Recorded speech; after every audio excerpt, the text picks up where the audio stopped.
Okay, so for a long time, people have been saying, do open the garden wall, open the garden wall. Well, we've gotten halfway through them. We are at the, we just got done with Lullaby and Frogland and gotten up to that point. This is a weird one. A bit.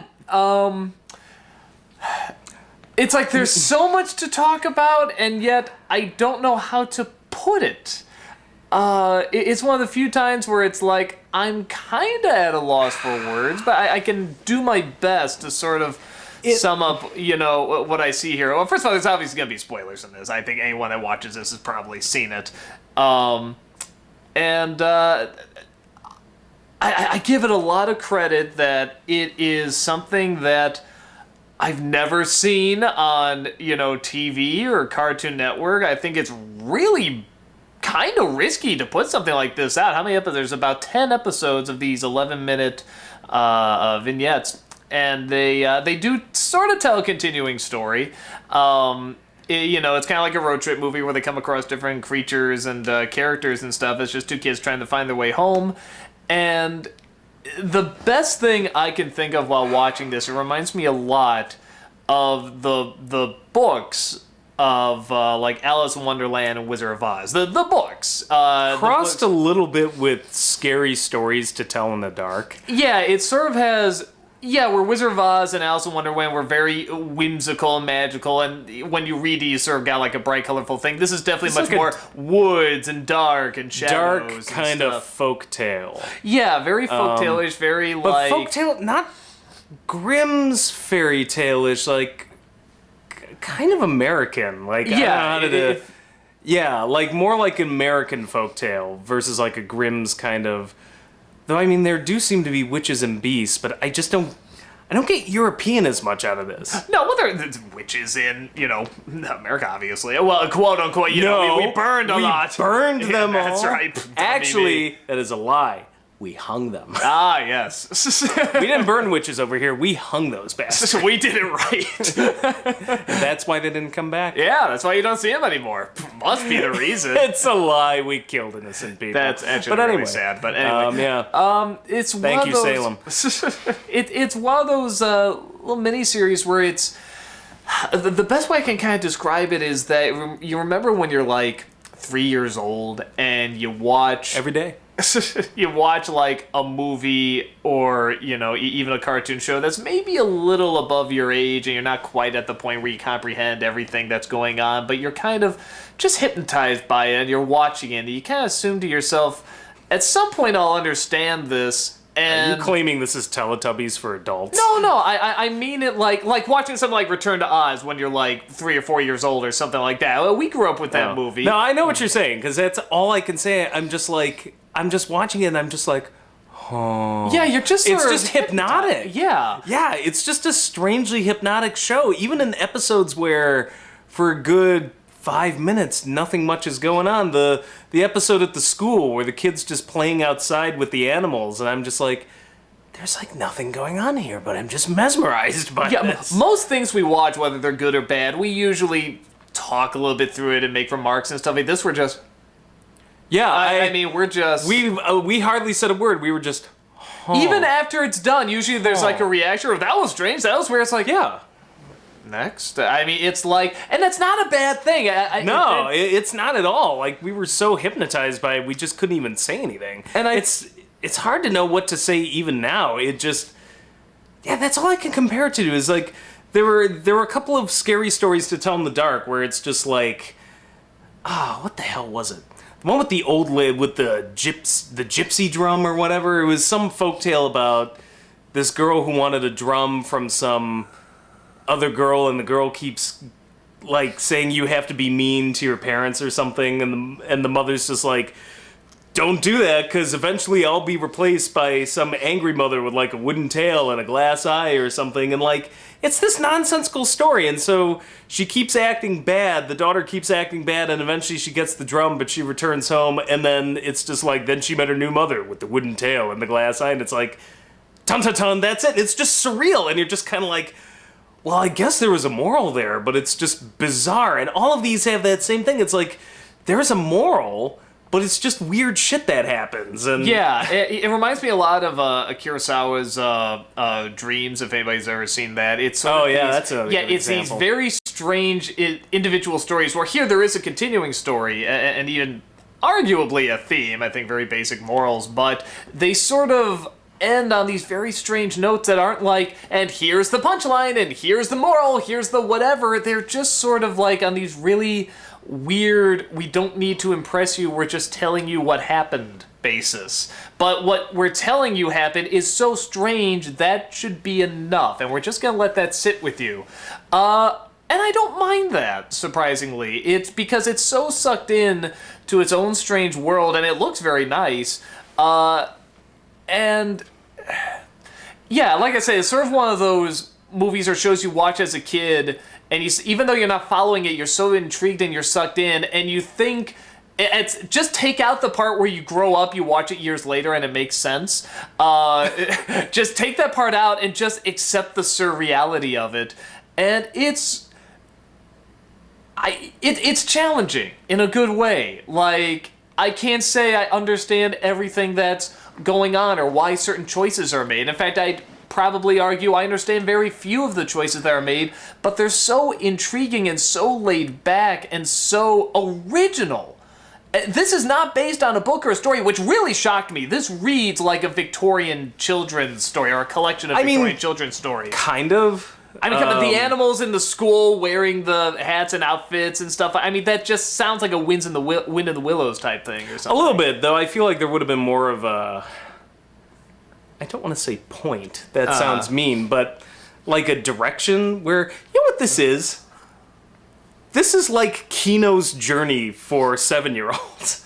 If you haven't seen, you got some homework. If you haven't Check seen it out. Kino's journey, it's a really great anime, but I get that same vibe watching this that I do from Kino's Journey. It's like, here's a random travelogue and meets a bunch of weird people, and there's a little bit of a moral to every story, and sometimes he helps the people out, or sometimes they have helped the people out, sometimes they don't, and you get this weird sense of the culture of everywhere they're going. And it's a world that very much exists in its own strange reality. Like, you know, in Kino's Journey, just every land has a weird quirk or some sort of weird rule they live by. Here, it's like every creature you come across, or every place is a different kind of creature. Like, you know, one could be on a frog boat, one could be, you know, a mansion run by this crazy guy, you know, who didn't realize that his mansion was connected to another mansion, and that both people that live in the mansion think the other is a ghost. I mean, it's just these strange little kind of fables. I think my favorite was the pumpkin one. With the pumpkin patch and the... The school one was pretty good, too. Actually, I will say this. The animation is amazing. And it's always the little details that sometimes you appreciate the most. I mean, from the beginning, I thought the animation was really good, but there was one detail that I thought was awesome. And in the school one, the school teacher goes in front of a window in the schoolhouse. The little dust particles. Yeah, and there's dust particles in the sunbeam. And I'm like, that is a detail that only like somebody who really is on top of their game would catch. You know, not watching it, but animating it and being like, you know, we're going to set this tone in this scene so much that there's going to be little dust particles in the sunbeam coming through the window. And that's amazing.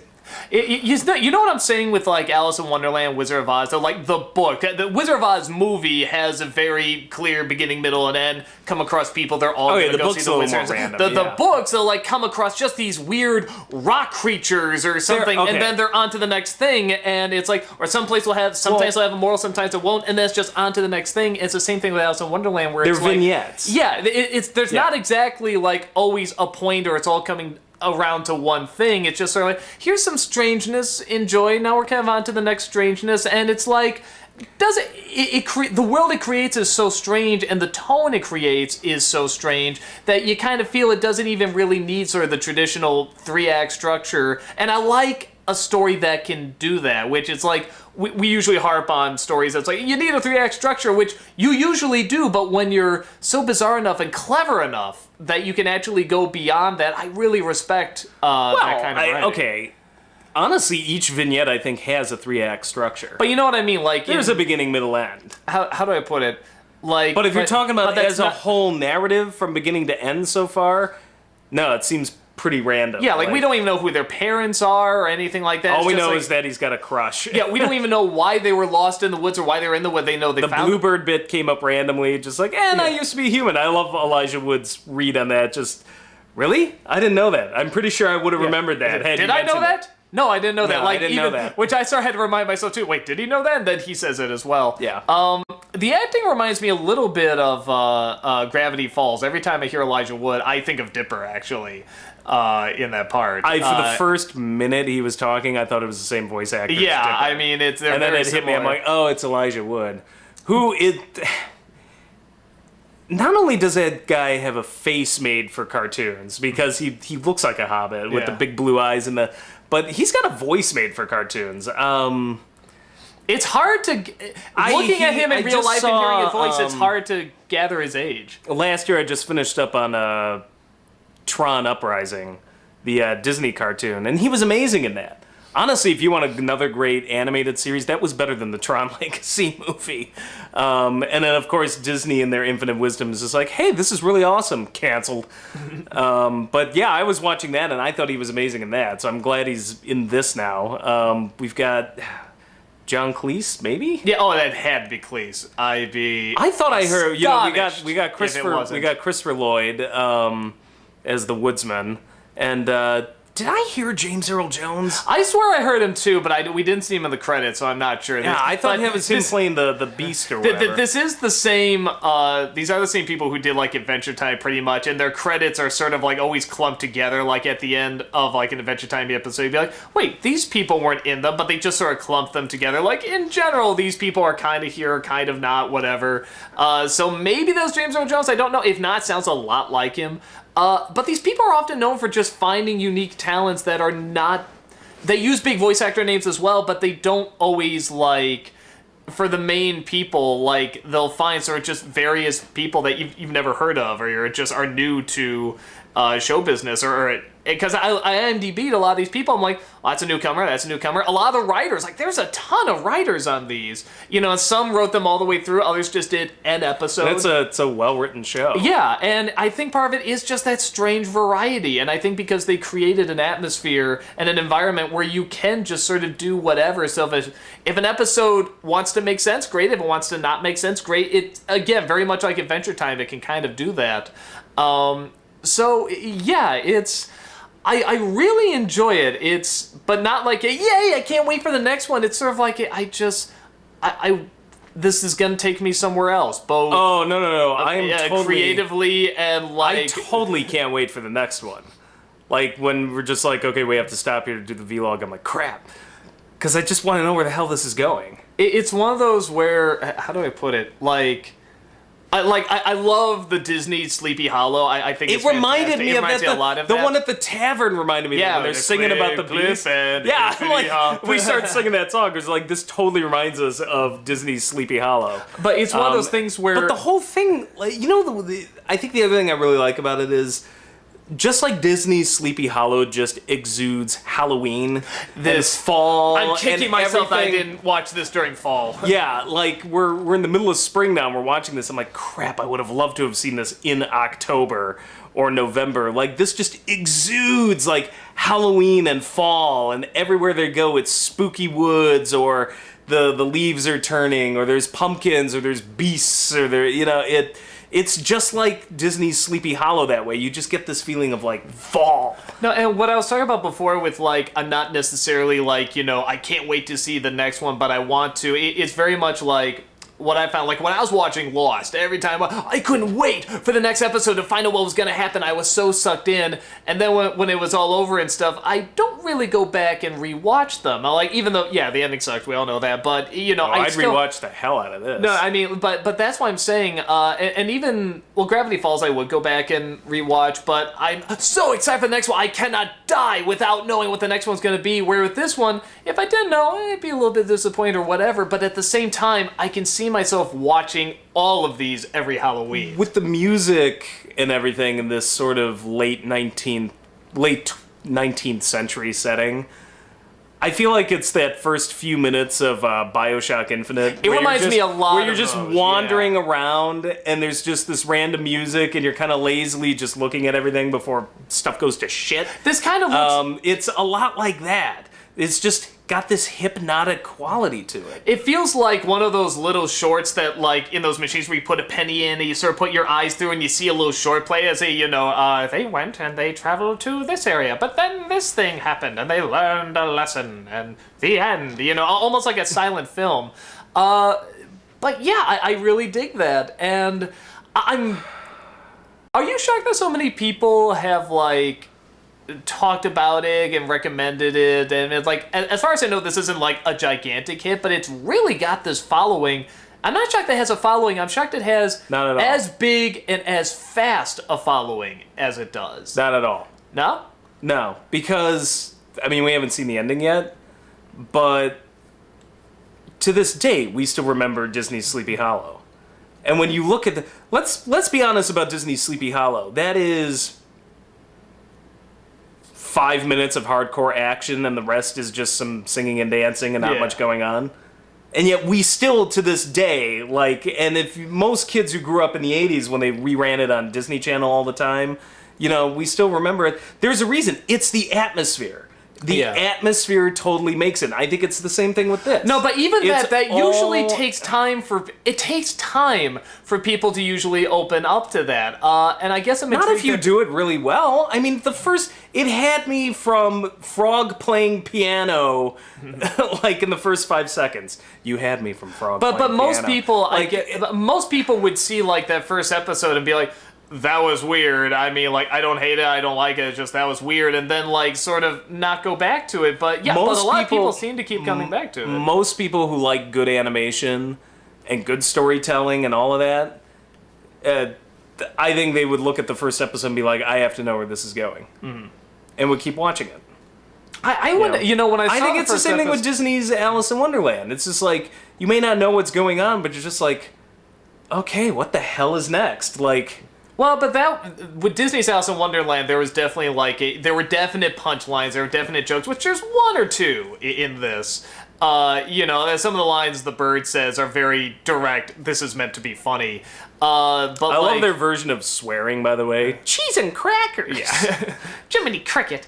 But I mean, stuff like the boy singing about molasses and potatoes. That's not funny. But it's just so strange, and they're so into it, and it's just so sucked up in its own little world. But we don't. I didn't think enough people. I didn't think as many people would get so sucked into that bizarreness without an obvious punchline, without an obvious wackiness. Even though there's strange stuff, it's not. I wouldn't say wacky. Well, not everything has to be SpongeBob. Like, no. But that's what I'm saying. I'm pleasantly surprised that so many people have gotten into this. I think it's because this sort of stuff isn't out there all the time.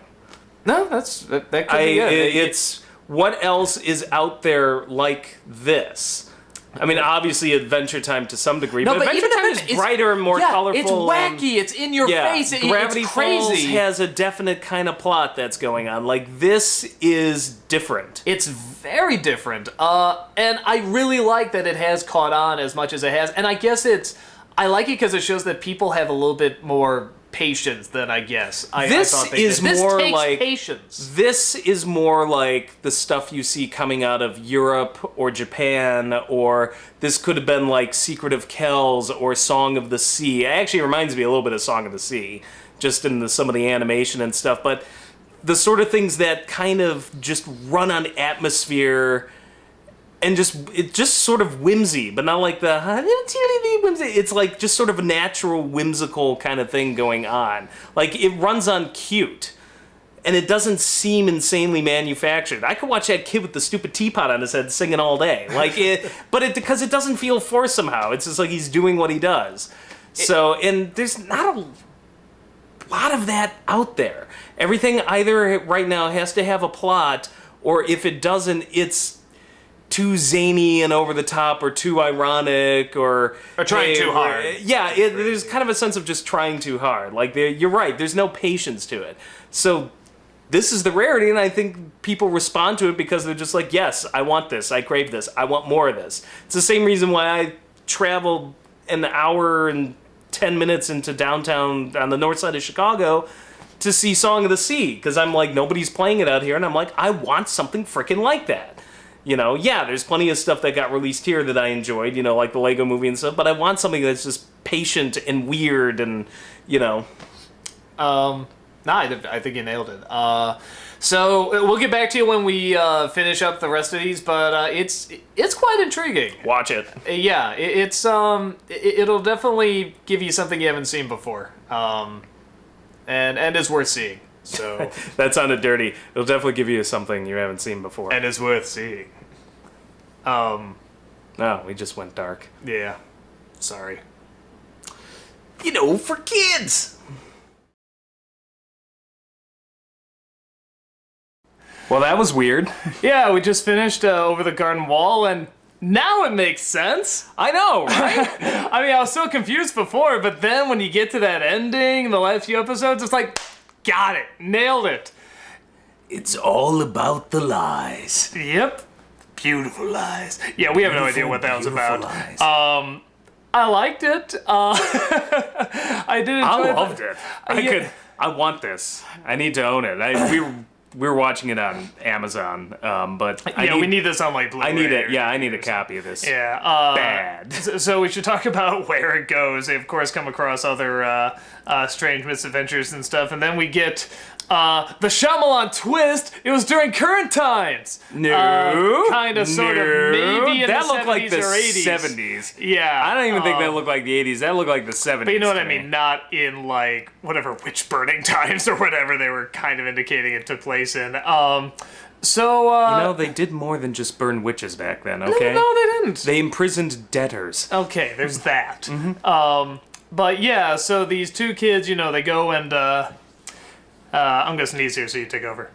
So the two kids go and find an old abandoned shack. There seems to be a ton of these around in this world. It never came. Okay. And they meet up with this sort of scullery wench, or I don't know, what would you say, like milkmaid type girl who's like, hey, look out, you can't be in here, otherwise Auntie Whispers will get you. Which great name. We're immediately like, ooh, like that name. Yeah, the second she said Auntie Whispers, I was just like, ooh. I was like, that just sounds bad. And so, yeah, they hide in a basket of turtles.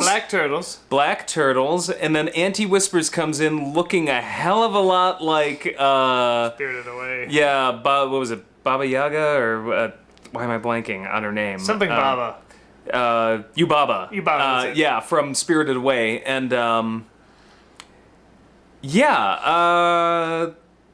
through a comedy of errors, basically... they tried to trick Yubaba, lock themselves in a room with the milkmaid, and then this whole time Yubaba's been ringing this bell. I should say Auntie Whisper's been ringing this bell and tells the girl, the bell commands you. I'm wondering if she's like Pacifica Northwest cousin or something. I thought too. And so they lock themselves away, and Yubaba's just like, I don't have the bell, and the kids are like, aha, so we've saved her, and he's like, no, you don't get it.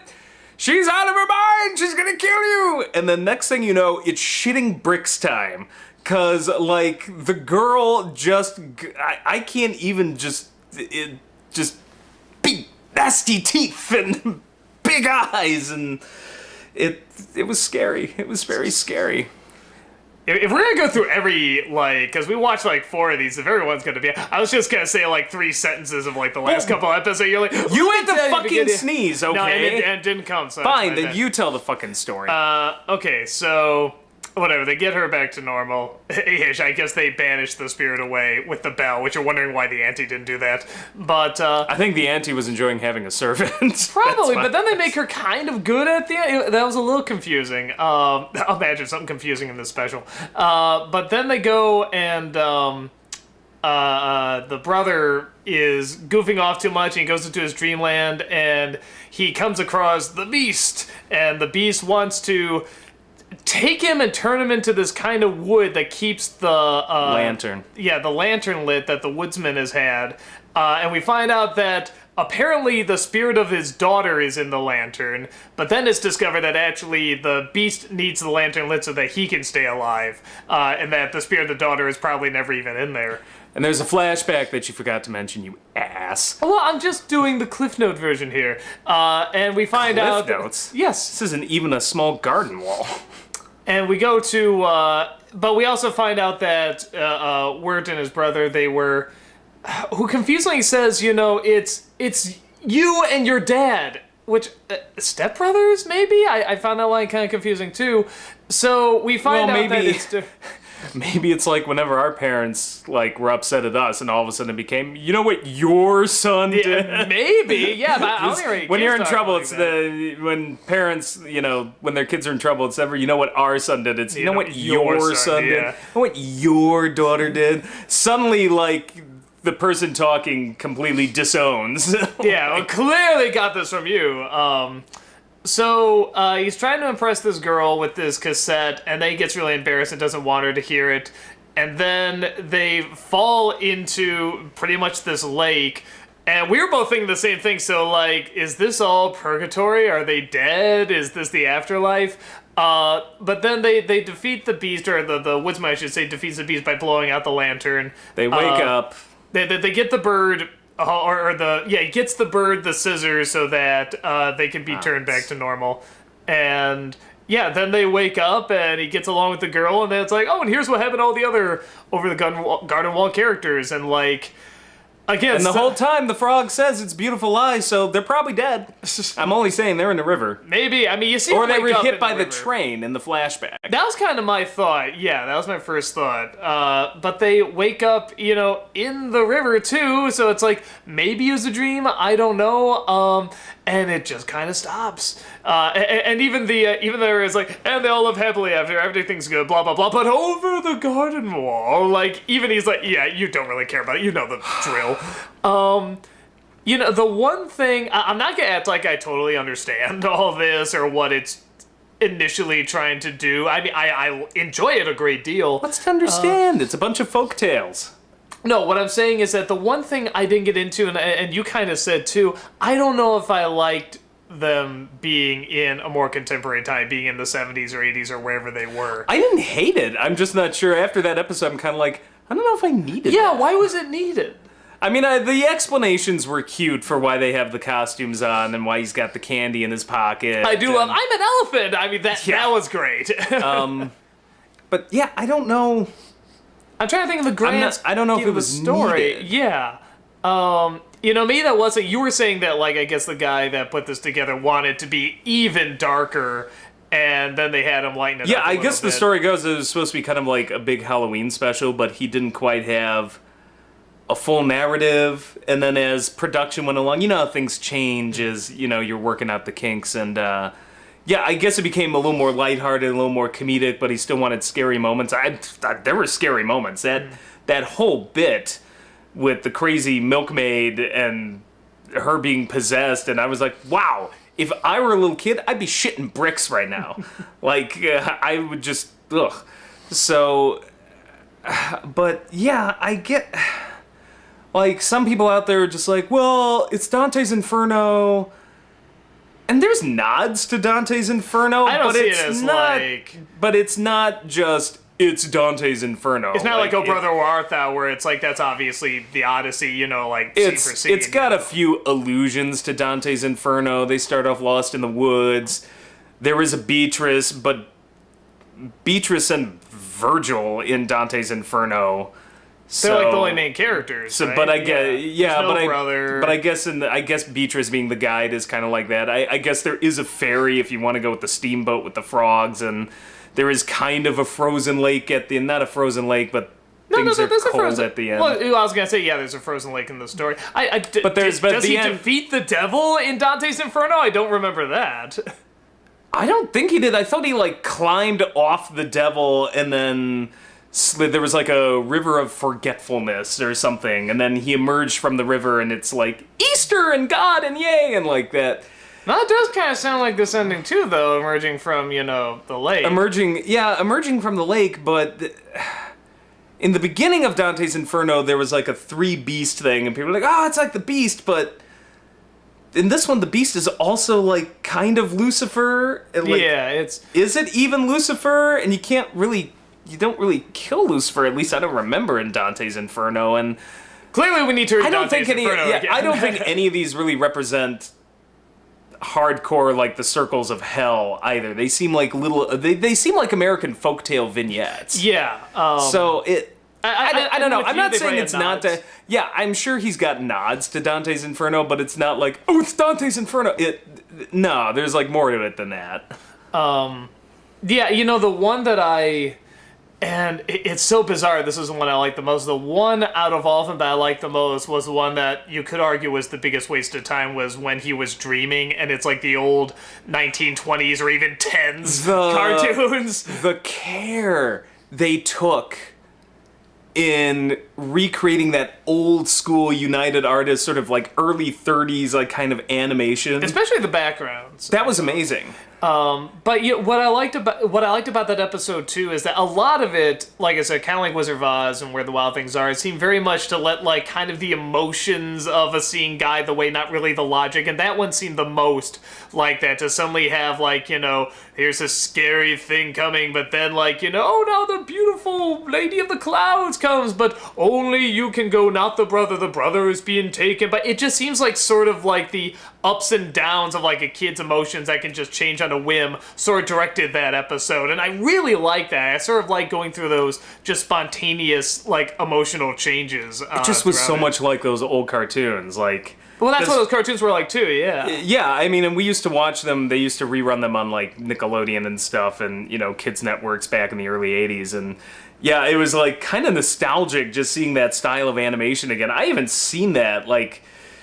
Spoof of that done so well in a long time. Yeah, well, especially like I said, something about like the way the backgrounds were, and they were a little they were a little shadowy, but a little grainy too. And there's always something that's like, even though they're bright and colorful and everything, the loose animation and the sort of repetitive quality when he's jumping over the little the holes in the clouds, and the big bad cloud going the thunderstorm. It just. All you needed was kind of like the Popeye voice attached. I'm gonna go get you. Well, that's kind of what the cloud thing sounded like too, just a deeper version. Like of that. Bluto or. But I think too, there's something about those old cartoons. I sort of got it here too, which I really liked. Is that even though yes, they're bright and colorful and everything's dancing and stuff, there's kind of a creep value to them as well. Oh yeah. Especially like because a lot of them back then, they all they look didn't like have enough light overexposing it and stuff like that. They all look like Campbell's soup kids. It's weird. Yeah, but like, I mean, it just something about like I said, they were more led by the emotion, like the bad guys were going to be really those old bad. Cartoons all had a nightmare fuel aspect to it. In fact, most American folk art, which this whole show is picking from pieces of American folk art over the past like 150 years, have a creep factor to it. If you've ever seen old Halloween costumes, oh yeah, you have not seen terror. So like go look up vintage Halloween costumes from like the 30s and 40s. They're just uncomfortable. Yeah, they all look like something out of the fucking Purge or something. Like it's you just look at them, you're just like, wow, that is not the last thing I want to see before I die. So yeah, I mean, I guess. No part of me was expecting like any kind of explanation about what this all is or where it was leading to or anything like that. So, but like I said, something about when they went to the 70s, the more contemporary time, I guess I felt like, oh, now we're kind of in a normal cartoon. Yeah, there's weird things, but it's like, it's kind of just, oh, the boy wants to impress the girl, and oh, is the girl gonna find out? And then at the end, oh, you're okay, and oh, they are gonna get along. And something I didn't hate it, but I was like, I did not feel that was needed. Yeah, but I did love the commentary on how Halloween used to be more fun. Like, did you notice that the cops are just like, hey, what are you doing there, kids? Ah, just kidding. Yeah. Like, there's this sense of, like, nobody gives a shit, whereas nowadays, like, Hey, you have... no running! Ah, just kidding. Happy Halloween! Like, nowadays, you have to have, like, parental escorts to leave the house. Like, I'm like, how did we survive in the 80s? Like, it's like Halloween nowadays is, like, done by, like, 4 p.m. I'm I remember trick-or-treating at night. Well, remember they did, like, they made up that story about, like, you know, whatever, the guys that put, like, razor blades in the candy, and, like, there has never been a report of that. So it's like, and they had some bullshit back then, too. But I know you're talking about where it's like, you gotta trick-or-treat whatever at 4 or 5 o'clock or 3, and I'm like, why? That's not Halloween. That's not All Hallows Halloween. Eve, not All Hallows early afternoon. Yeah. The fuck. So no, I like that too. Raising our children like veal. But the whole special I really like. Like I said, the only thing I couldn't get into, I didn't hate, I just couldn't get into it, was the more contemporary time stuff. I liked it well enough because the biggest mistake, like the biggest mistake would have been setting it 2015 or 14 or like post millennium. By setting it in the 70s, you still kind of had a feeling like this is still sort of out of place, out of time. Like, I couldn't quite pinpoint it. I'm like, all right, there's a tape recorder there. It says Space Battle. Like, I'm guessing mid to late 70s, like Star Wars-ish, but at first I thought maybe it was the 60s, and I'm like, nah, it looks like 70s. So, like, it still has the this girl kind of in the bunny feeling. outfit kind of had like a 70s or 60s like dress on or something like that. So I'm thinking 70s. If that's supposed to be kind of Star Wars in like 76 or something, like, yeah. when did Star Wars come out? Was that 75 or 77? I don't know, but mid to late 70s. But yeah, so it's one of those things that wasn't like, oh, this ruined it, but it was the one thing where I was like, well, this is, now we're in a normal cartoon. Like a normal cartoon you would see anywhere on Cartoon Network, which Cartoon Network is still strange, and they show a lot of weird stuff. So it's not like that. But the irony of it is, we're complaining that it looks like any other normal show on Cartoon Network. I guess that's just a statement that we felt this show really upped Cartoon Network's game exponentially. On a network that I think still does pretty well. That's not a slam against Cartoon Network. I'm just like, they've been doing well, and now the bar just again has been so raised. Well, it was such a...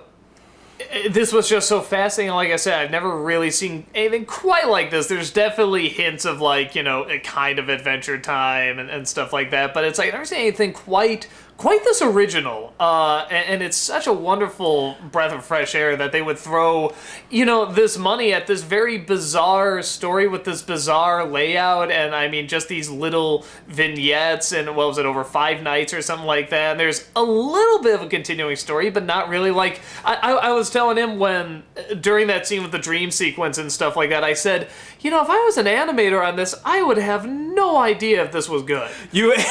Particularly the first couple minutes of that scene with the little angels wandering around, and we represent the cloud people. Okay, if that's what you want, like, man. I would have been sitting there. I'm like, I want a idea paycheck, but man, this could be Batman and Robin I'm working at. I have no freaking idea. Yeah. Like, this looks crazy. But at the same time, I do kind of like that it is a special where it is hard to pinpoint exactly what it is or what you clarify it as. Like, if I was just tell someone, like, in a sentence what it is, it'd be tricky. Not that it can't be done, but it would be difficult to do.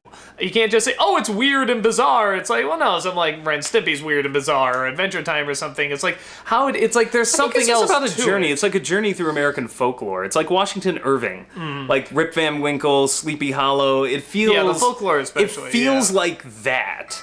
With really, you didn't turn your cell phone off. You sneeze. You have I to did answer not your sneeze. Phone. You did not sneeze. You couldn't even sneeze right. No, true. But yeah, like Washington Irving stories. You know, as I was mentioning last, when Scary Stories to Tell in the Dark, those old American folklore tales that were spooky and. Mixed with, you know, like nods to Dante's Inferno and stuff. Or Alice in Wonderland and all that stuff. Yeah, and even like the old 20s cartoon. Just anything kind of old. You know, even the 70s somehow got in there, I guess. And I will say, a lot of it seems to be also kind of based on, like, faith and, you know, because he loses hope and then the brother tries to save him and then the older brother comes in and tries to save him and then there's like this... The kids' souls keep the lantern alive, and, like, I don't know. I guess if you want to make the argument, it's an allegory for the soul, like Dante's Inferno, you could. Yeah, and I'm not saying you can't make, like, allegories or connections to something or, like, find something deeper. You totally can. There's aspects of like Dante's Inferno and other things there. I'm just not sure if that was the reason for it existing. Like, if anything, I like a story more that isn't just, this is just blank. You know, I like where it's like it's elements of this, elements of that, sort of come together and create something kind of new that we haven't seen. Yeah, when people so I say really like, that. oh, I'm writing a Valentine to like Dante's Inferno, that's just Hollywood code word for ripoff. This seems more than that. You know, this seems like something where just like, I have a whole bunch of ideas and vaguely like Dante's Inferno. Like, that there's a difference there. Very, very vaguely, yeah. You know, I still wouldn't call this like Dante's Inferno for kids. I mean, No. it doesn't sound right. It's just, it's more than that. There's I so many wouldn't have other recognized aspects it. in there. I'm like, okay, well, these aren't pits of hell. Like, everybody seems to get a happy ending at the end. I mean, it's really far removed in a lot of ways. It's just there's little nods to it. Yeah, so I really liked it. I liked that I can't quite pinpoint what it is or how to describe it or any of that stuff, but I like how it kept me intrigued the whole time. It wasn't like, and joke, this is supposed to make you laugh or it's supposed to make you think. It's just sort of this weird, like, just escape of subconsciousness, you know, just like, hey, you know, just when you're kind of half awake, half asleep, and, you know, this is the kind of story that we're going to tell. It's like while you're half awake, half asleep. You know what? I know how to describe it. It's like myths. Beautiful lies. Beautiful lies. So yeah, any final thoughts on it? I'd say I want a sequel series, but I don't know how you go back. So, I just thought it was amazing, and I want the soundtrack too. Yeah, so do I. I really like the music disc. I would say a sequel. I do like, yeah, or maybe like what they did with Avatar, like maybe like a spin-off or something. No, you know, I don't even want that. I just want the same people to do something different, because this was different and it was great, and I love to see what they do. You know, like, you know, the Animaniacs to Tiny Toons. That's what I like. You know, something's like, hey, this isn't a sequel, You but would it's recognize, the same people. you would recognize it as being the same people, even though it's kind of different. Yeah. So, good stuff, and we'll see you next time. Watch it. Beautiful lies. Beautiful.